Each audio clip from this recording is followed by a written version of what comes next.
Assalamualaikum warahmatullahi wabarakatuh. Bismillahirrahmanirrahim. Anak-anak semua, level 4 yang Ustadz sayangi dan Ustadz banggakan. Mudah-mudahan Allah Subhanahu wa taala masih memberikan nikmat kepada kita semua, baik nikmat sehat, nikmat kesempatan, sehingga pada hari ini kita bisa belajar ya bersama, dan mudah-mudahan apa yang kita lakukan ya diridhoi oleh Allah Subhanahu wa taala dan mendapatkan pahala serta mendapatkan ilmu yang bermanfaat. Sebelum kita belajar akidah pada hari ini, anak-anak semua, mari kita bersama-sama berdoa kepada Allah. Semoga Allah ya mengabulkan keinginan kita semua. Ista'idu li doa, khuddu absarakum doaan. Bismillahirrahmanirrahim. Raditu billahi rabba wa bil islami dina wa bi Muhammadin nabiyya wa rasula. Rabbi zidni ilma warzuqni fahma. Amin. Oke anak-anak semua, kemarin saya sudah menyampaikan materi tentang tauhid ya. Hari ini Ustaz akan menyampaikan materi tentang syirik dan ibadah. Ada dua, syirik dan ibadah. Syirik ini ya lawan daripada tauhid ya. Syirik menurut bahasa artinya sekutu ya. Karena ini lawan dari tauhid. Kemarin tauhid bisa jelaskan adalah mengesahkan Allah. Artinya tiada Tuhan ya yang berhak disembah kecuali Allah. Jadi hanya Allah ya, satu-satunya Tuhan yang berhak disembah. Nah, sedangkan syirik artinya adalah sekutu. Sekutu berarti lebih daripada satu.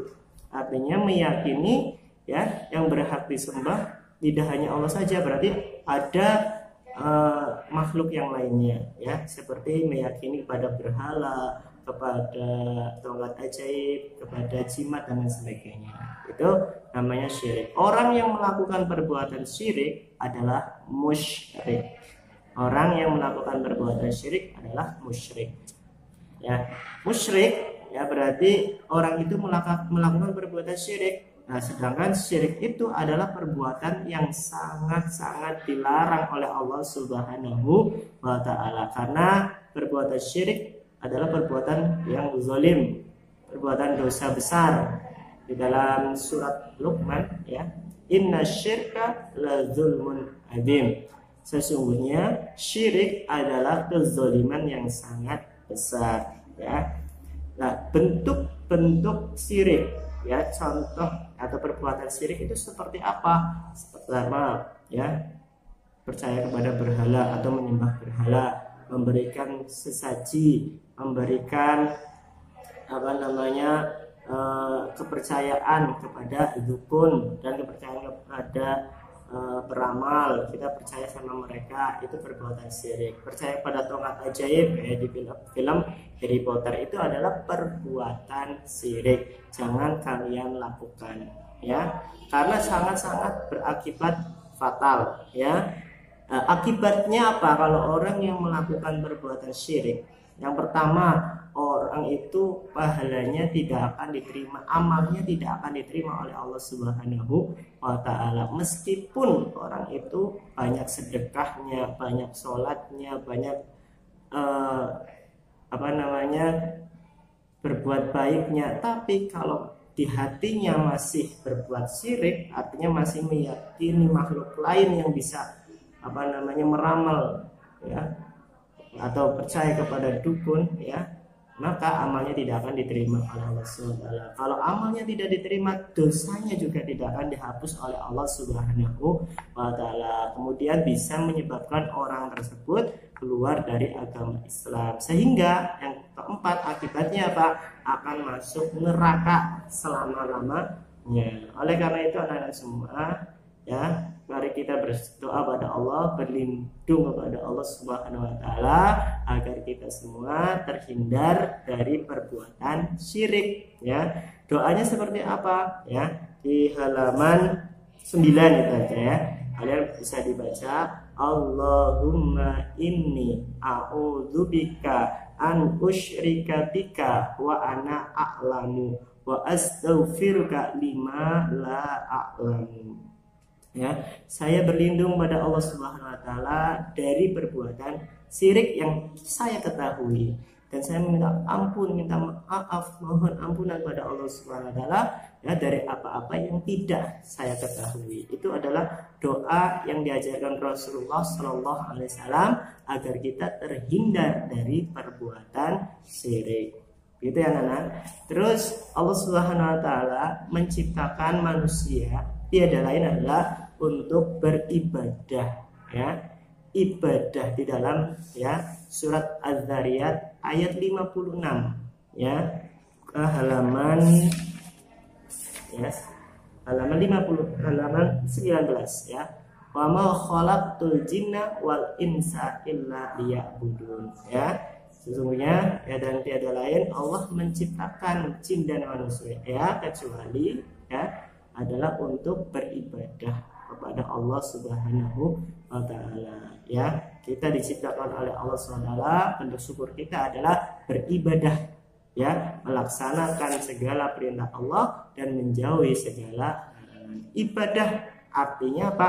Tunduk dan taat ya, tunduk atau taat. Jadi taat kepada siapa? Tunduk pada siapa? Pada Allah Subhanahu wa taala. Orang yang beribadah ya itu berarti orang itu taat kepada perintah Allah Subhanahu wa taala. Istilah ya, dalam istilah ibadah itu melaksanakan atau melakukan segala perbuatan baik yang dicintai dan diridhoi oleh Allah Subhanahu wa taala. Jadi tidak hanya sholat, puasa, zakat, haji ya, tapi selain itu ya setiap perbuatan baik ya yang diridhoi, yang diperintahkan oleh Rasul dan Allah Subhanahu wa taala, maka perbuatan itu dinamakan ibadah.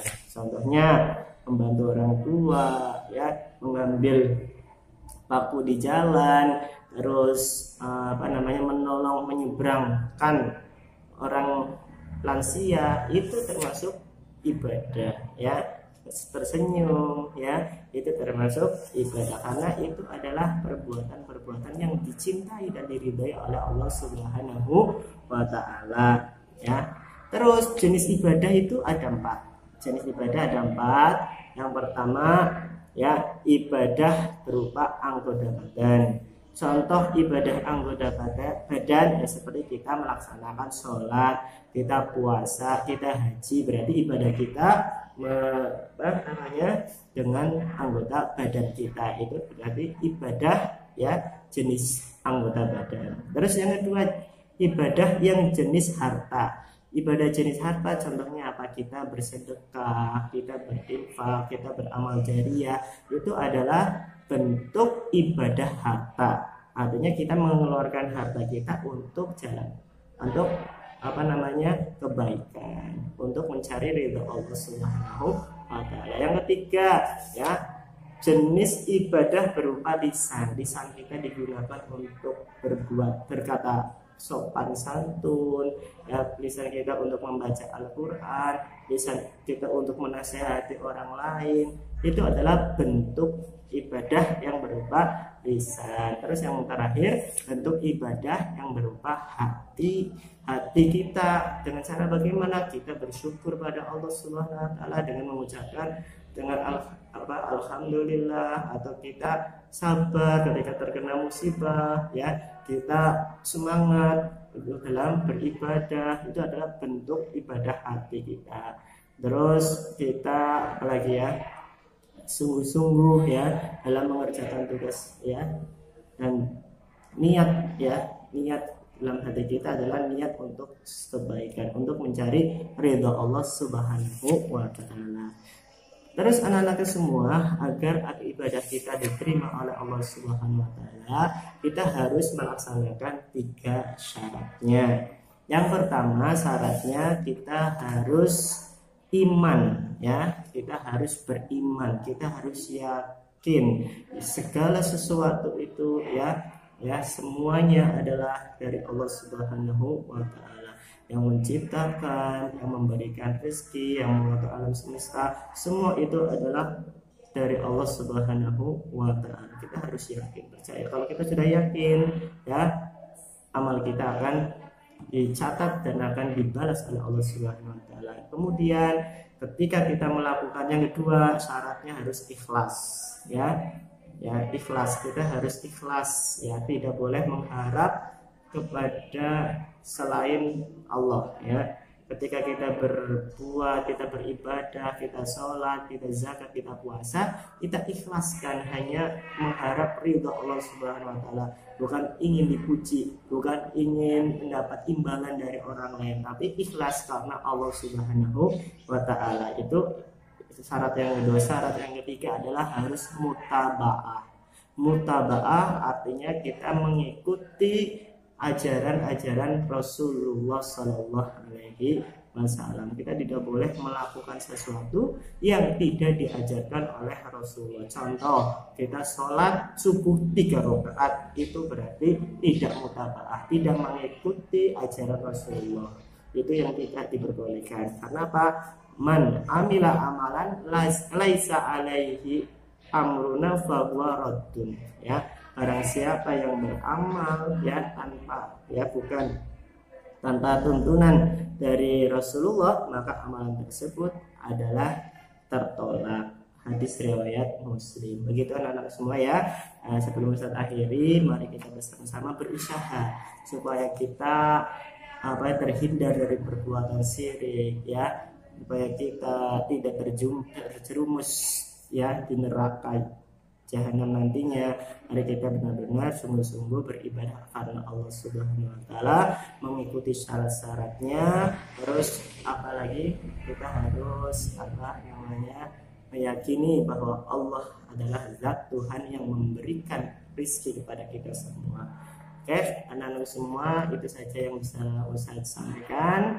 Selamat belajar, selamat mengerjakan tugas yang Ustaz berikan. Mudah-mudahan Allah Subhanahu wa taala senantiasa memberikan kita kenikmatan sehingga kita menjadi anak atau menjadi orang yang beriman, beramal soleh, dan mendapatkan kebahagiaan fid dini wad dunya wal akhirah.